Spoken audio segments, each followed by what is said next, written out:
2 Coríntios, capítulo 4, de 7 a 12, né? E eu queria saudar todos os que estão conosco, né? Todos que nos acompanham na live, todos que vão nos acompanhar depois desse sermão no YouTube. Tá? Sejam todos muito bem-vindos. Veja, temos, porém, este tesouro em vasos de barro, para que a excelência do poder seja de Deus e não de nós. Em tudo, somos atribulados, porém não angustiados. Ficamos perplexos, porém não desanimados. Somos perseguidos, porém não desamparados. Ficamos abatidos, mas não destruídos. Levando sempre no corpo o morrer de Jesus, para que também a sua vida se manifeste em nosso corpo. Porque nós que vivemos somos sempre entregues à morte por causa de Jesus, para que também a vida de Jesus se manifeste em nossa carne mortal. De modo que em nós opera a morte, mas em vós a vida. Amém, irmãos. Vamos orar ao Senhor, pedindo a luz do Espírito Santo. Eterno Deus e amado Pai, obrigado, Senhor. Obrigado pela Tua palavra, que é luz para os nossos passos. Senhor, nos dá essa noite a luz do Teu Santo Espírito, para que possamos crer, obedecer e praticar toda a Tua palavra. Dá-nos, Senhor, que possamos entender, a partir dessa palavra, quem nós somos dentro da vida cristã. Quem nós somos como cristãos.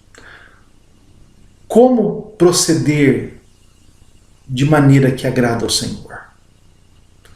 E nós te pedimos em nome de Jesus que as palavras dos meus lábios e meditar do meu coração sejam agradáveis na Tua presença, Senhor, rocha minha e redentor meu. Amém. Irmãos, muitas vezes nós olhamos para as circunstâncias e nós podemos ficar ali perplexos, abatidos. A nossa vida, independente de professarmos a fé em Jesus Cristo, neste mundo, ela está eivada de sofrimentos. Nós vivemos num mundo que jaz no maligno. E nós somos pecadores. Então, ora nossos sofrimentos virão como consequência de nosso pecado, porque nós fizemos coisas que provocaram nossa infelicidade, como aquela pessoa que bebeu durante anos e depois se viu ali com um problema de saúde decorrente da bebida. Ou nós podemos ser atingidos por problemas que nós não procuramos, que não são consequência necessária de pecado algum. Como Jó. Jó está sofrendo abundantemente a perda, especialmente dos filhos, e ele não cometeu pecado algum para ser dessa maneira disciplinado. Muitas vezes os sofrimentos existem pelo simples fato de estarmos neste mundo. E eles servem para a glória de Deus. Em última instância, os sofrimentos servem para a glória de Deus. Por quê, meus irmãos? Porque o sofrimento vai mostrar a nossa fragilidade, vai mostrar que nós não somos tão bons e independentes como nós éramos, vai quebrar os nossos joelhos para que nós nos prostremos ao Senhor e saibamos quem domina quem. Ou seja, é o Senhor que está sobre nós e não o contrário. Talvez você possa dizer, mas eu nunca pensei diferente disso, pastor. Mas muitas vezes, irmãos, muitas vezes, nós nos tornamos arrogantes, nós nos tornamos prepotentes e fazemos coisas que não glorificam a Deus. E nesses momentos nós achamos que o Senhor tem que nos aceitar do jeito que somos. Meus irmãos, quando o sofrimento bate à porta, nós muitas vezes paramos e questionamos, mas, puxa vida, eu busco a Deus, eu leio a Bíblia, eu oro, eu vou à igreja. Por que então aconteceu isso comigo? Por que um amado sofre? Por que os nossos amados adoecem? Por que alguém perde o emprego? Por quê? Às vezes nós achamos que o simples fato de estarmos em Cristo, isso já é uma apólice de seguros. Infelizmente, irmãos, há inúmeras igrejas hoje por aí que pregam exatamente isso e fazem do evangelho uma apólice de seguro. Então, se você está em Cristo, você não pode passar por problema algum, por doença alguma, por adversidade nenhuma, porque você está em Cristo. E eu queria mostrar para você que isso é um engano. É um engano. E esse texto vai mostrar quem nós somos como cristãos.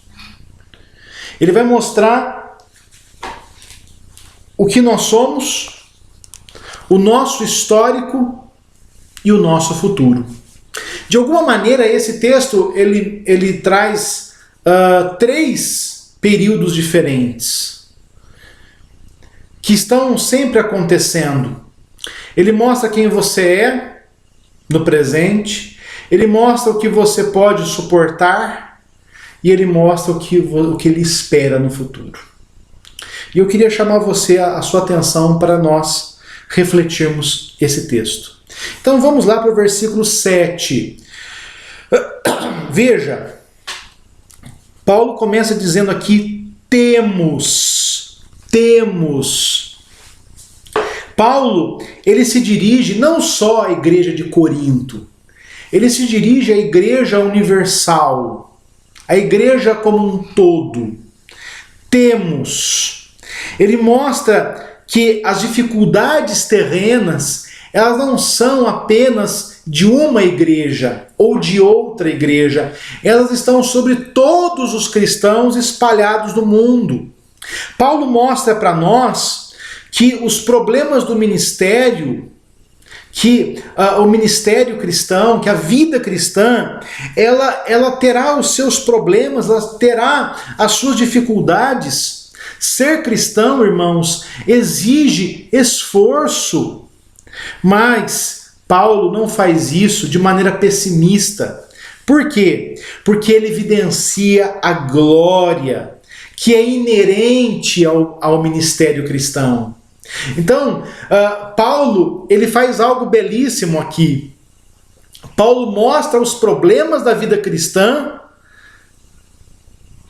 sem deixar de mostrar a glória.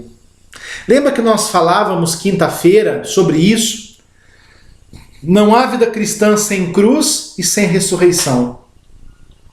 Uma anda acompanhada da outra.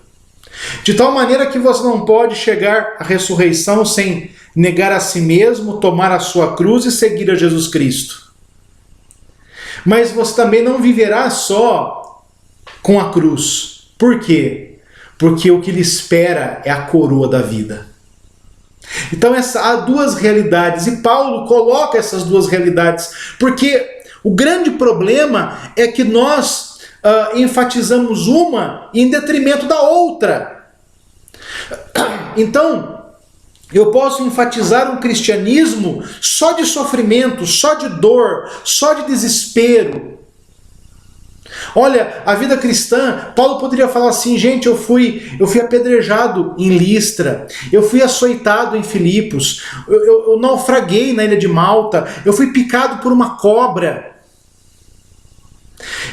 As pessoas nem sempre acreditaram em mim, eu fui desacreditado no Areópago em Atenas, eu fui questionado, eu fui vítima de fake news ali em Tessalônica. Meus irmãos, Paulo poderia fazer uma série de relatos dos problemas que ele havia enfrentado. Mas Paulo ele fala desses problemas não da maneira pessimista, como somos tentados às vezes a fazer. Paulo fala desses problemas acompanhando-os e dando o realce da glória de Deus e mostrando que tudo isso serve a um propósito maior do que nós, que é o reino de Deus e a sua justiça. Jesus vai dizer aos seus discípulos que estavam preocupados com o que eles haveriam de comer, beber e vestir. Jesus vai dizer para eles, olha, os pássaros não plantam, não semeiam, não colhem, não guardam em celeiros, mas eles têm o que comer. Os lírios do campo não fiam, não tecem, e eles se vestem com majestade. Vocês são mais do que pardais e mais do que a erva do campo.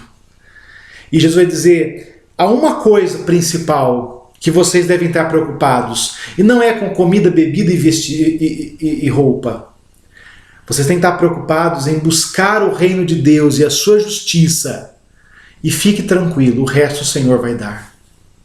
Então a nossa preocupação é buscar o reino de Deus, a justiça dele, é viver Jesus Cristo de maneira radical e contundente, para que o mundo não tenha dúvida de quem nós somos. Paulo mostra que temos o quê? Quem tem, tem alguma coisa. Qual é o objeto direto desse verbo? Nós temos este tesouro. Olha que coisa linda. Nós temos este tesouro. Não é um tesouro qualquer. É um tesouro. É este tesouro. É um tesouro específico. É a graça de Deus sobre as nossas vidas. Meus irmãos, eu disse hoje que o valor da sua vida está não naquilo que você é, mas naquilo que Cristo fez por você. O valor da sua vida não está nos títulos que você tem na parede, não está na experiência que você tem, não está no conhecimento que você tem, não está em que você sabe ou não sabe fazer.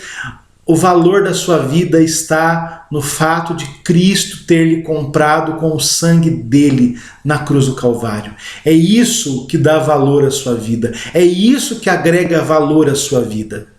E nós não podemos nos enganar. Irmãos, nós carregamos esse tesouro, que é a própria graça de Deus sobre a nossa vida. Mas nós fazemos isso como? Em vasos de barro. Em vasos de barro. Talvez você ache isso estranho, né? Guardar um tesouro em vasos de barro. Mas lembre-se, irmãos, que isso não era estranho ali para os coríntios dos primeiros séculos. Vasos de barro eram utilizados para as mais diferentes coisas. Desde para guardar coisas humildes, pequenas, para guardar livros, por exemplo, os rolos do Mar Morto estavam em vasos de barro, até mesmo para guardar grandes riquezas, eram colocadas em vasos de barro. Por quê? Porque ninguém sabia o que havia dentro daquele vaso. O vaso é uma coisa quebrável, humilde, mas dentro dele pode haver um tesouro. E qual a finalidade disso, irmãos? Qual a finalidade do Senhor derramar a glória dele sobre nós? Que somos pessoas... Porque às vezes você pode dizer assim, mas por que Deus nos deu tamanha riqueza, tamanha glória? Porque Deus não me usou, se eu sou tão pecador, se eu sou tão indigno. E aí Paulo vai dizer aqui, olha só que coisa linda, olha o que o Espírito Santo nos diz aqui. Para que a excelência do poder seja de Deus e não de nós. Deixa eu explicar isso para você. Jesus não poderia chamar os grandes de sua época? Jesus não poderia chamar fariseus, doutores da lei, escribas, para agregar o seu grupo? Ele poderia fazer isso, mas as pessoas veriam aquele grupo tão renomado e diriam, é lógico, com um grupo desse, não é? Com um grupo desse, é óbvio que haveria êxito. Irmãos, Jesus procurou quem? Pescadores, um coletor de impostos, para formar aquele grupo mais íntimo que caminhava com ele. De tal maneira que quando você chega em Atos capítulo 4, o Sinédrio vê que Pedro e João eram incultos e indoutos, mas eles só falavam daquela maneira porque eles andaram com Jesus. Jesus escolheu as coisas frágeis e loucas deste mundo para que a glória dele fosse manifesta. E, irmãos, nós temos que entender isso, porque às vezes nós nos enganamos, não é? Com coisas supérfluas. Qual é este excelente poder de Deus? Meus irmãos, o excelente, o imenso poder de Deus é aquele que fez todas as coisas, que de um dia disse, faça-se a luz, e a luz se fez.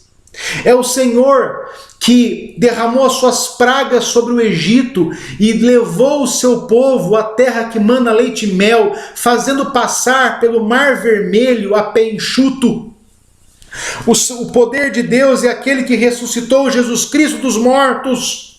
O poder de Deus é aquele que fez o velho homem de Paulo morrer no caminho de Damasco para renascer um novo homem. Este é o poder de Deus, o poder que faz nova todas as coisas. O mundo anseia por este poder, mas anseia por este poder pela maneira errada. A igreja de Corinto, ela enfatizava coisas humanas. A igreja de Corinto, ela admirava coisas humanas, não é? Veja aqui, 2 Coríntios, capítulo 1, versículo 11. Ajuntando-nos também vós com as vossas orações e vosso favor, para que muitos sejam dadas graças ao vosso respeito, pelo benefício que foi nos concedido por meio de muitos. Desculpe, eu anotei o versículo errado. 1 Coríntios, desculpe. Se você observar a igreja de Corinto, ela se vangloriava por razões humanas, não é?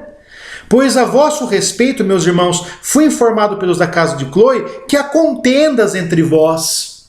Olha só, havia contendas na igreja de Corinto. Se você for lá para 1 Coríntios, capítulo 1, versículo 20, veja só.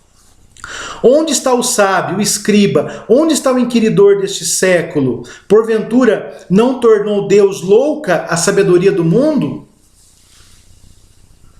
A igreja de Corinto buscava glórias humanas, sendo que a glória excelsa é do Senhor.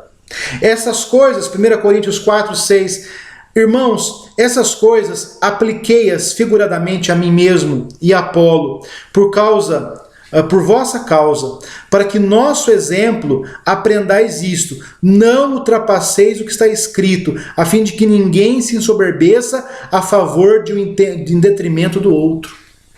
Então a igreja de Corinto, ela se insuflava achando que tinha mais dons, que era mais sábia, que era mais crente do que as outras.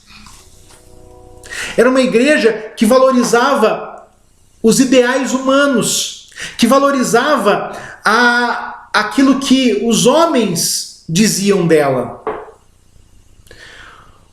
Ao passo que nós devemos glorificar a Deus.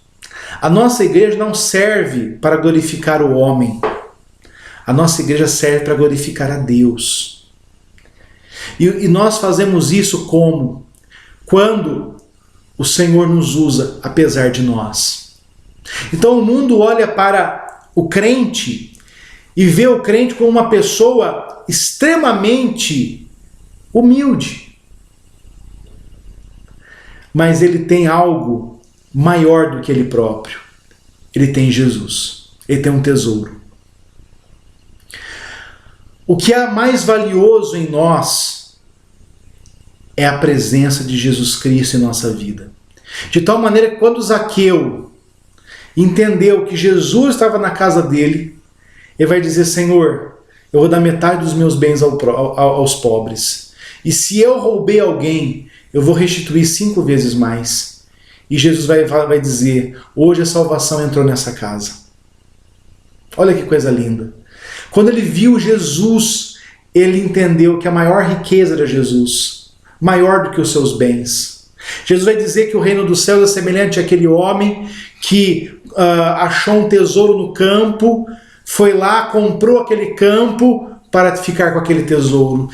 Jesus vai dizer que o reino dos céus é semelhante a uma pessoa que negocia pérolas e um dia ele encontrou a pérola mais rara, mais valiosa, e ele adquiriu aquela pérola.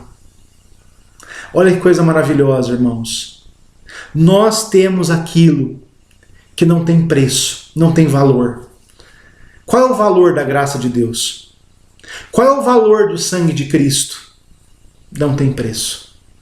Mas ele nos foi dado pela graça, pela misericórdia de Deus. É isso que nós temos que entender. Então, o Senhor nos escolheu, apesar de quem nós somos, e Ele vem nos transformando por meio do Espírito Santo, para que a glória seja dele, não nossa. Para que Ele seja glorificado em nossas vidas. Então, por que Deus escolheu Paulo? Saulo vinha ali pelo caminho de Damasco, trazendo cartas para levar os cristãos da Síria para Jerusalém, e de repente aquele homem cai no caminho diante de Jesus. Quando Paulo passa a ser um testemunho vivo de alguém que foi chamado por Jesus Cristo. Antes mesmo de Paulo abrir a boca, a vida de Paulo falava por ele. Meus irmãos, eu queria citar mais um exemplo a você, o do jovem rico. Um dia foi introduzido diante de Jesus um jovem que desde a sua infância ele seguia as sagradas letras, que ele se esmerava em cumprir os mandamentos, mas ele se sentia ainda insuficiente, faltava algo à vida dele, faltava a vida eterna, e ele vai a Jesus, porque ele sabe que Jesus pode lhe conferir esse algo mais, Jesus pode completar a vida dele. Mas quando ele chega diante de Jesus, Jesus vai dizer para ele o seguinte: só lhe falta uma coisa, vai, vende o que você tem, dá aos pobres, depois vem e segue-me. Jesus disse a mesma coisa que nos foi dito: renuncie a si mesmo, tome a sua cruz e siga-me. Enquanto Zaqueu abandonou seus bens para seguir Jesus, enquanto Levi abandonou a coletoria de impostos para seguir a Jesus, enquanto Pedro abandonou as redes e o barco na praia para seguir a Jesus, Enquanto Paulo deixou os seus ímpetos e considerou tudo refúgio para seguir a Cristo, aquele jovem, ele preferiu ficar com seus bens e com o coração incompleto, porque ele era muito rico. Então, irmãos, Deus escolheu nossas vidas para ser glorificado em nós. Então, o que você é? Você é um vaso de barro. Você é um galho que está unido à videira que é Cristo. Você não é nada mais do que esse vaso de barro. E sempre que você quiser ser o tesouro, ao invés do vaso, você estará pecando. E você não estará glorificando a Deus. O grande problema das pessoas é que as pessoas querem ser um tesouro. As pessoas querem ser boas em si mesmas. Mas eu tenho que entender que eu sou um vaso de barro. Eu tenho que procurar a humildade. Eu tenho que procurar a submissão a Deus. Eu tenho que procurar uma vida que agrada a Deus. E qual é a vida que agrada a Deus? Nós vimos ali, meus irmãos, nas bem-aventuranças, no início de nosso culto. Quem é a pessoa feliz aos olhos de Jesus? A pessoa feliz aos olhos de Jesus é aquela que é humilde, é aquela que chora, é aquela que tem fome e sede de justiça, é aquela que é mansa, é aquela que é misericordiosa, aquela que é limpa de coração, aquela que é pacificadora, aquela que é perseguida. A vida cristã, ela é oposta àquilo que os homens chamam de vida. Jesus vai dizer isso: aquele que quiser salvar a sua vida vai perdê-la. E aquele que perder a sua vida em nome de Jesus, por causa do reino, vai salvá-la, vai ganhar vida eterna. Então aquilo que o cristão faz, a maneira como o cristão age, o modus operandi do cristão é morte para o mundo. Viver para Cristo é renunciar às coisas que antes lhe davam prazer, para seguir um bem maior. Isso para o mundo é morte, mas isso é vida para Deus. Então isso é o que você é um vaso de barro. Qual é o nosso histórico? O nosso histórico está aqui. O que acontece com a nossa vida? Veja só. Em tudo, aqui, 2 Coríntios 4, versículo 8. Em tudo somos atribulados, perplexos. Eu queria mostrar, aqui há duas listas. Você lembra da escola dominical hoje, que eu falei das duas listas? Qual é a primeira lista? É aquilo que Paulo fala que nós temos. O que nós temos nessa vida, meus irmãos? Nós temos isso aqui, ó. Tribulação, perplexidade, perseguição e abatimento. É isso que nós temos. Todos têm isso. Todos têm isso. Cristãos e ímpios vão passar por sofrimentos assim. Paulo, meus irmãos, ele mostra que a vida cristã não está isenta de problemas. Ser cristão não é não ter problemas. É como dizia aquela canção, né? Ser cristão não é não ter problemas na vida, é ter vida feliz. Por quê? Porque nós podemos ter uma vida feliz mesmo com os problemas. Mesmo passando pelos maiores dissabores, nós podemos ter uma vida feliz. Porque a nossa felicidade não é aquela que o mundo almeja. 1 Coríntios 4. Até a presente hora sofremos fome, sede, nudez, somos esbofeteados, não temos morada certa, nos afatigamos trabalhando com as nossas próprias mãos, quando somos injuriados, bendizemos, quando perseguidos, suportamos, quando caluniados, procuramos conciliação. Até agora temos chegado a ser considerados lixo do mundo, escória de todos. Olha só, como o mundo te vê. Porque você é um vaso de barro, você é um lixo, você é uma escória, você não vale nada. O mundo só vê as suas aparências. Mas dentro de você há um tesouro. Olha que coisa linda. Então, nós somos, primeiramente aqui Paulo fala que nós somos atribulados. Nós somos atribulados, e veja só aqui, 2 Coríntios 11, versículo 25. 2 Coríntios 11, versículo 25. Fui 3 vezes fustigado com varas, uma vez apedrejado, em naufrágio 3 vezes, uma noite inteira passei na voragem do mar, em jornadas muitas vezes, em perigos de rios, em perigos de salteadores, em perigos entre patrícios, em perigos entre gentios, em perigo na cidade, em perigo no deserto, em perigo no mar, em perigo entre falsos irmãos, em trabalhos, fadigas, vigílias, muitas vezes em fome, sede, jejuns, muitas vezes em frio e nudez. Então Paulo diz isso. Olha só. Onde Paulo se vê atribulado? Aqui.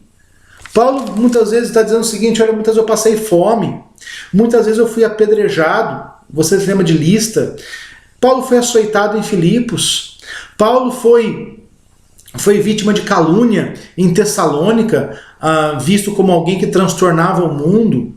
Paulo foi desacreditado em Atenas. Então nós vamos ser atribulados. A vida cristã não será fácil. Não é para principiante, é só para quem foi eleito. Então veja, essa tribulação pode ser física, mental, espiritual e social. Nós vamos ser atribulados em todos os sentidos.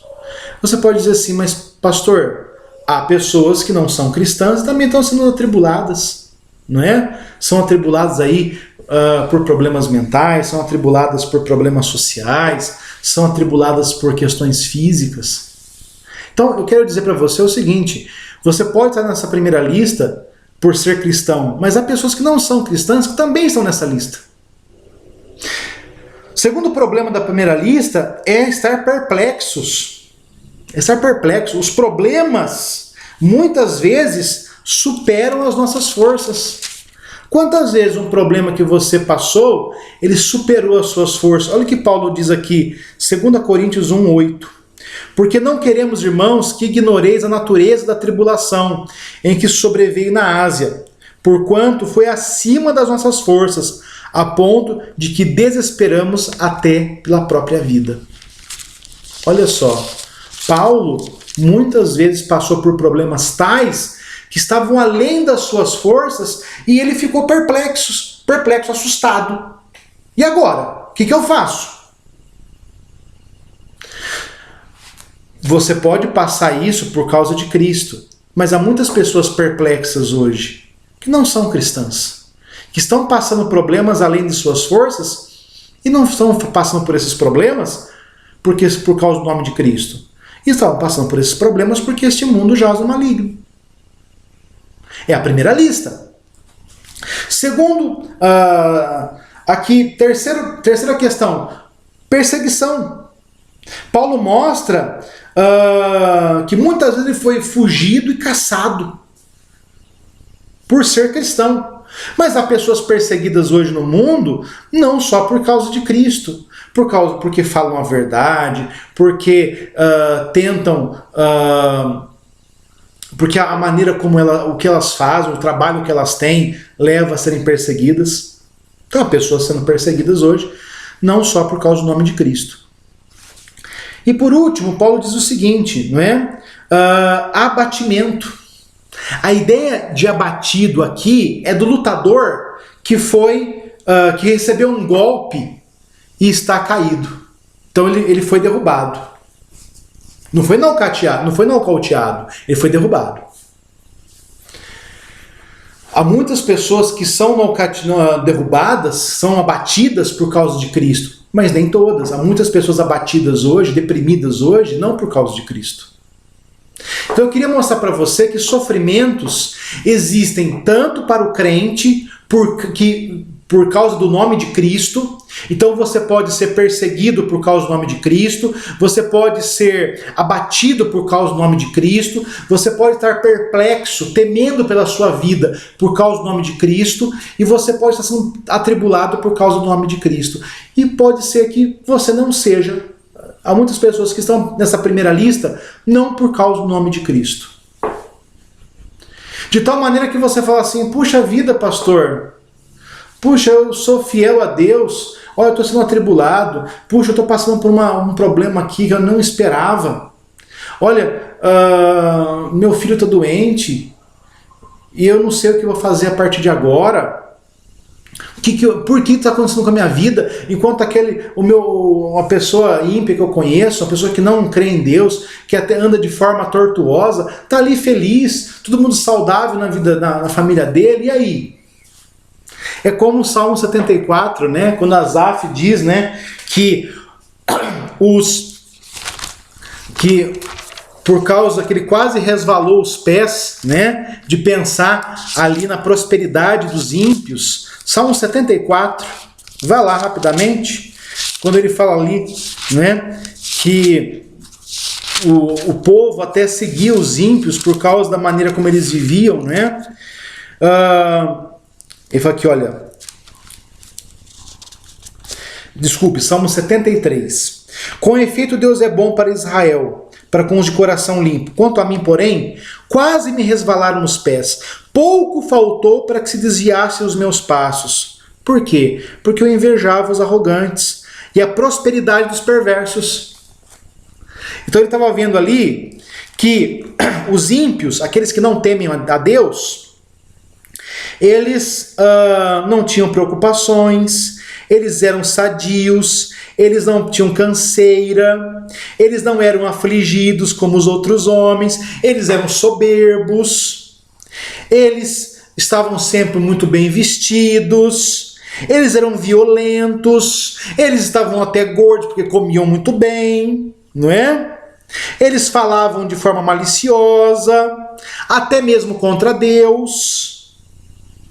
E muitas pessoas estavam dizendo assim, eu invejava essas pessoas, e não só eu, muitos do povo se voltavam para eles e bebia da vida deles, né? Tentava imitá-los. E aí, olha o que ele vai dizer, que ele entrou no templo, ele estava nesse estado, invejando, porque, puxa vida, né? Olha as perguntas do salmista. Há conhecimento no Altíssimo? Inutilmente conservei puro meu coração, pois continuo afligido a cada manhã, castigado. Olha só, então ele está falando o seguinte, puxa vida, eu sou crente, eu busco a Deus, e eu estou nessa situação, sou afligido, e o cara que não teme a Deus está ali, muito bem, obrigado. Aí ele entra no santuário, no templo, e ele vai perceber uma coisa. Tu certamente, Salmo 73, versículo 18, tu certamente os pões em lugares escorregadios e os fazes cair na destruição. Como ficam de súbito assolados, totalmente aniquilados de terror, como ao sonho quando se acorda, assim, ó Senhor, ao despertares, desprezará a imagem deles. Então, você está nessa primeira lista? Você está atribulado, você está perplexo, você está perseguido, você é perseguido, você está abatido. Talvez outras pessoas que não creem em Jesus também estejam, e talvez pessoas que nem creem em Deus, não estão nem aí com Deus, não estejam muito bem. O que eu quero mostrar para você é que essa primeira lista, ela é comum aos homens, mas ela é pior aos crentes. O mundo vai lhe perseguir mais por ser crente. O mundo vai lhe abater mais por ser crente. O mundo vai lhe deixar mais perplexo porque você é crente. E você vai ser mais atribulado porque você segue a Jesus Cristo. Mas eu quero dizer uma coisa para você. Você não está só na primeira lista. Você está na segunda lista. E qual é a segunda lista? A segunda lista é essa aqui. Você pode estar atribulado, você pode passar por tribulações, como Paulo relata aqui, mas essas tribulações, elas não vão lhe deixar angustiado, fraco. A ideia aqui é de fraqueza. Por quê? Olha só Paulo aqui, né? 2 Coríntios 6, versículo 4. Ele pode ter passado fome, ele pode ter passado necessidade, perigos, mas olha o que ele vai dizer. Em tudo recomendo-nos a nós mesmos como ministros de Deus, nas muita paciência nas aflições, nas privações e nas angústias, nos açoites, nas prisões, nos tumultos, nos trabalhos, nas vigílias e nos jejuns. Olha só que coisa linda. Veja que Filipenses 4, versículo 13. Paulo vai dizer lá o seguinte: olha, eu aprendi a viver contente, satisfeito em toda e qualquer circunstância, tanto nos dias bons quanto nos dias maus. Qual é o segredo de Paulo? Tudo posso naquele que me fortalece. Então o mundo vai lhe perseguir, o mundo vai lhe atribular, você vai ter grandes tribulações neste mundo? Sim, mas você não vai se enfraquecer. Por quê? Porque a sua força não vem deste mundo. A sua força está em Cristo. Então, as pessoas que não têm Jesus, elas também vão ser atribuladas. Mas porque a força delas está só nelas, uma hora ela vai se esgotar e elas vão morrer. Mas a sua força é inesgotável. Porque aquele que te fortalece, ele venceu a morte e ele vive eternamente. Você está perplexo? Você está assustado com a sua vida? Com as coisas que estão acontecendo? Aqui ele diz o seguinte: mas você não está desanimado. Ou seja, aqui Paulo faz um trocadilho, porque perplexo é apuremenoi e desanimado é exapuremenoi. Ele faz um trocadilho nessas duas palavras. Ele está dizendo o seguinte: você pode estar assustado, como Paulo, temendo até pela própria vida, mas você não vai cair no desespero completo. Você não vai cair num buraco em que você não possa se levantar. Vou citar novamente Corrie ten Boom, como eu citei hoje pela manhã. Não há buraco tão profundo que Jesus não possa lhe retirar. Então, aqueles que não têm Jesus vão ficar perplexos, vão ficar assustados com essa vida. Eles vão, porque a força está só neles, eles vão acabar desanimando, ficando nessa dor, nessa tristeza constante. Agora, porque a sua força está em Cristo, você não desanimará. Você se levantará. Você está sendo perseguido?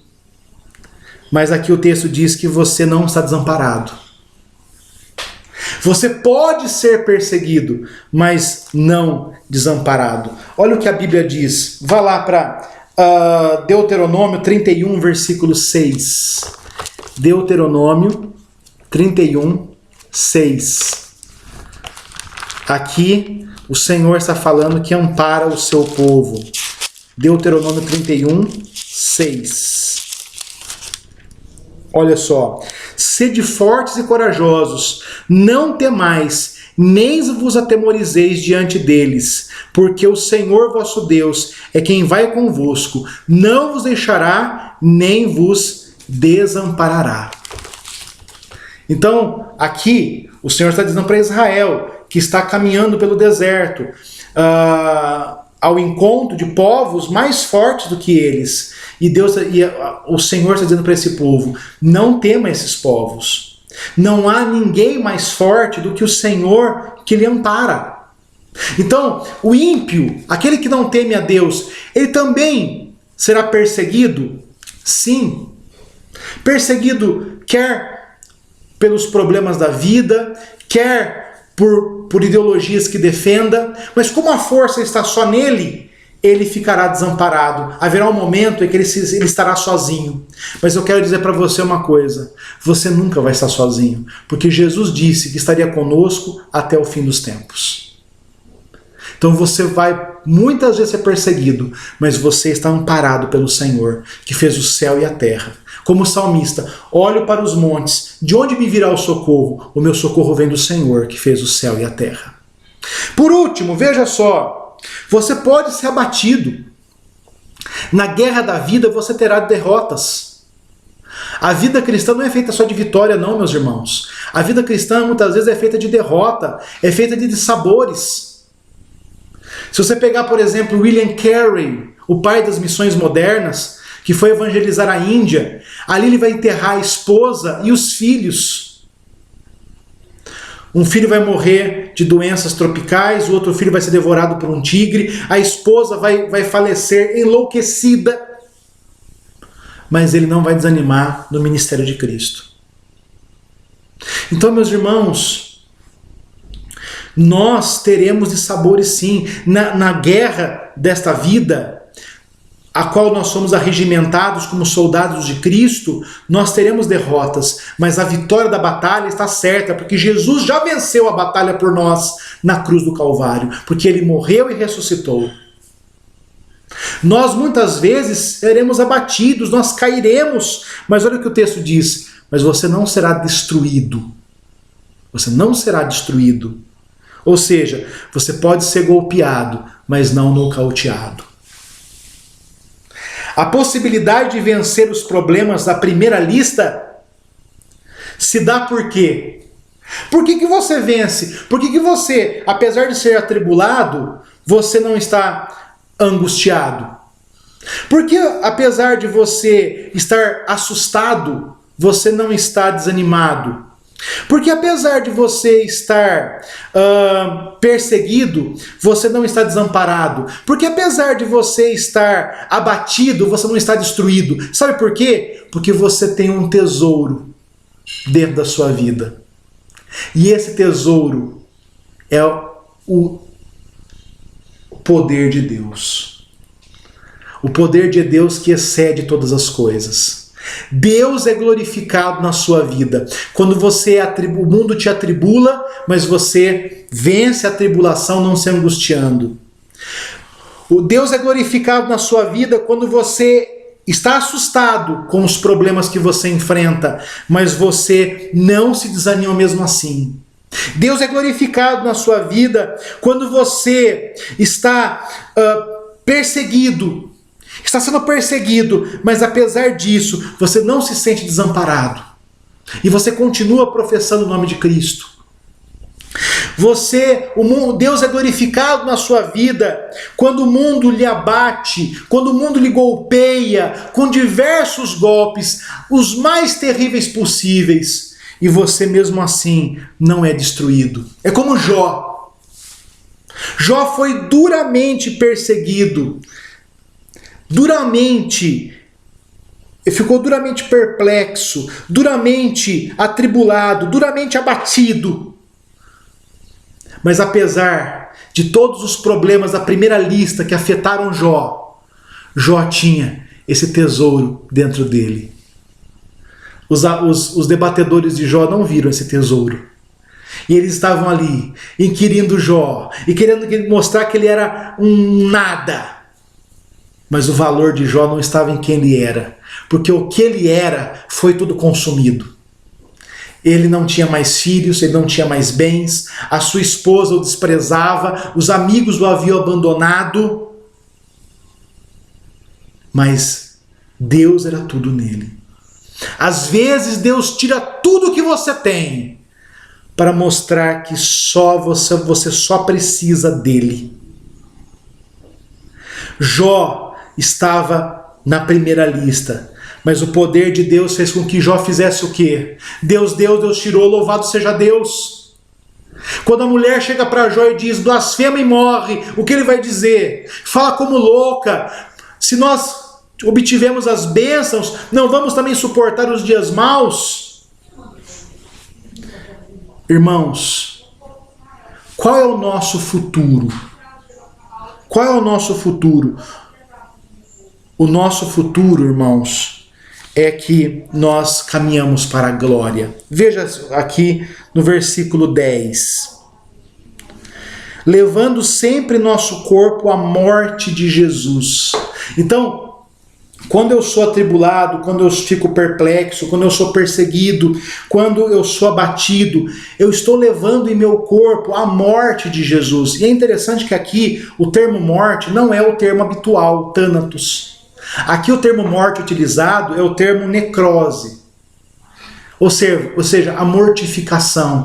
Cada vez que eu sou atribulado, cada vez que eu fico assustado, cada vez que eu sou perseguido, cada vez que eu sou abatido, eu vou me mortificando, eu vou percebendo o que realmente vale e o que realmente não vale nada.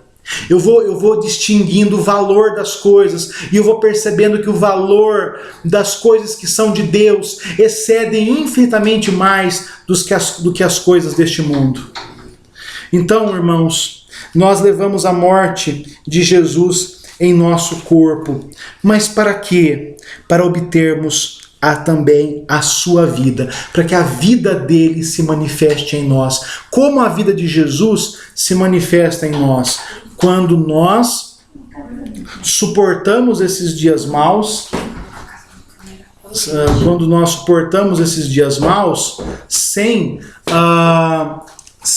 nos distrairmos, sem nos abatermos totalmente. Então, nós passamos por esses dias maus dessa maneira, não é? Então, a vida de Jesus, ela se revela em nós quando nós, apesar dos problemas da vida, nós entendemos que o Senhor é tudo em nós. E aí ele termina dizendo o seguinte: porque nós que vivemos somos sempre entregues à morte. Ou seja, a morte vai sempre acompanhar o crente. Como Paulo disse, eu sou perseguido em todos os momentos, há sempre perigo, né? Então, nós somos sempre entregues à morte por causa de Jesus, para que também a vida de Jesus se manifeste na carne mortal. Ou seja, já não sou eu que vivo, é Cristo que vive em mim. Essa é a beleza do cristianismo. Então, irmãos, eu queria chamar a atenção para você aqui, que Paulo fala de Jesus aqui nesse texto várias vezes. Olha só, no versículo 11, ele fala sobre a morte por causa de Jesus, a vida de Jesus, não é? De modo que em nós opera a morte. Então aqui ele mostra que o nome Jesus está ligado tanto à morte quanto à vida. Ou seja, eu estar em Jesus Cristo, sempre vai me trazer duas realidades. Uma de morte, morte para o mundo, morte para as coisas que não glorificam a Deus. E quanto mais eu seguir a Jesus, mais perigo eu terei, porque o mundo odeia Cristo. Mas por outro lado eu tenho a vida. Eu tenho a vida. Uma vida que não acaba neste mundo, uma vida que é eterna. Então, irmãos, o que eu quis com esse texto? Mostrar para você quem você é. Você é o vaso de barro, mas que carrega um tesouro. Qual é o seu histórico? O seu histórico é de problemas.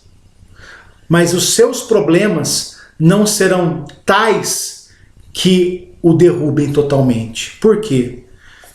1 Coríntios 10, 13. Nenhuma tentação que sobreveio, toda tentação que sobreveio era humana. E nenhuma tentação que nos sobreveio foi além das nossas forças. O Senhor sempre nos deu um escape. E por último, para onde você caminha? Para a vida eterna. Então, irmãos, o que eu tenho que levar para a minha vida desse texto? Primeiro, a vida cristã, ela é feita de humildade. Quanto mais vaso de barro eu for, melhor vai ser.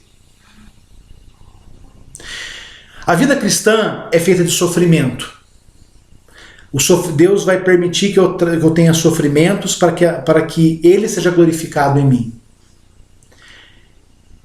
Mas a minha vida vai atingir a vida eterna em Cristo. Que Deus nos dê a sua graça. Eu quero orar pela sua vida. Depois nós vamos ouvir o último hino.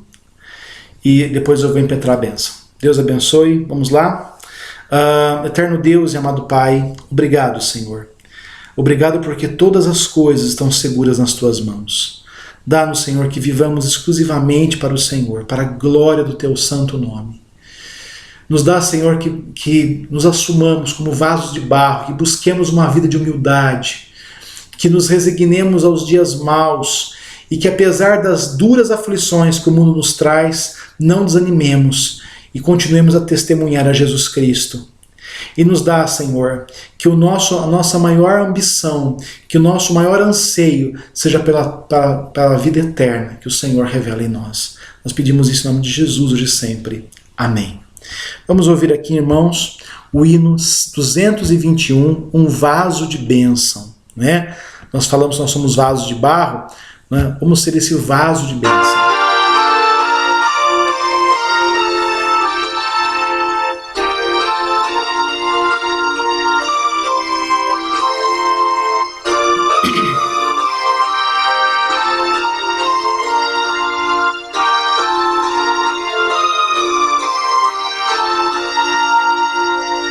Quero ser um vaso de bênção, sim, um vaso escolhido de Deus, para as novas velar aos vertigos,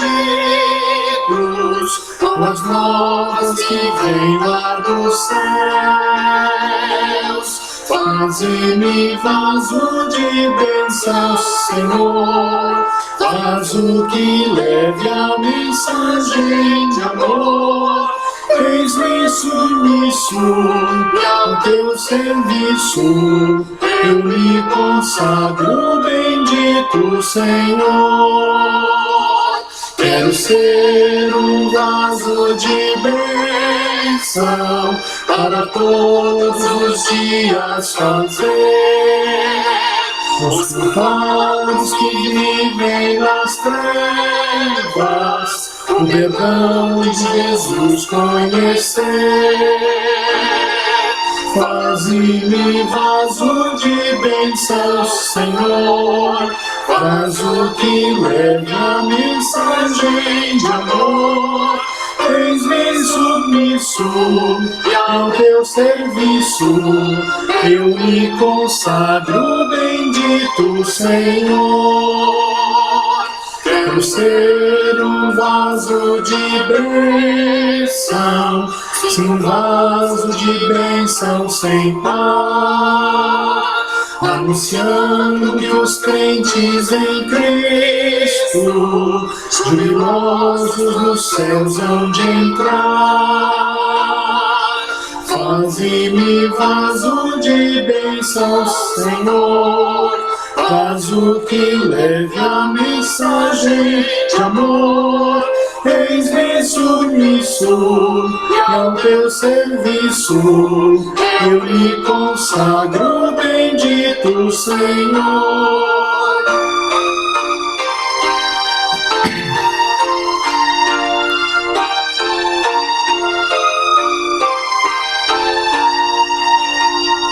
Para ser um vaso de bênção é mistério, uma vida real, uma vida de fé e pureza, revestida de amor divinal. Faze-me vaso de bênção, Senhor, vaso que leve a mensagem de amor. Eis-me submisso e ao teu serviço eu me consagro, bendito Senhor.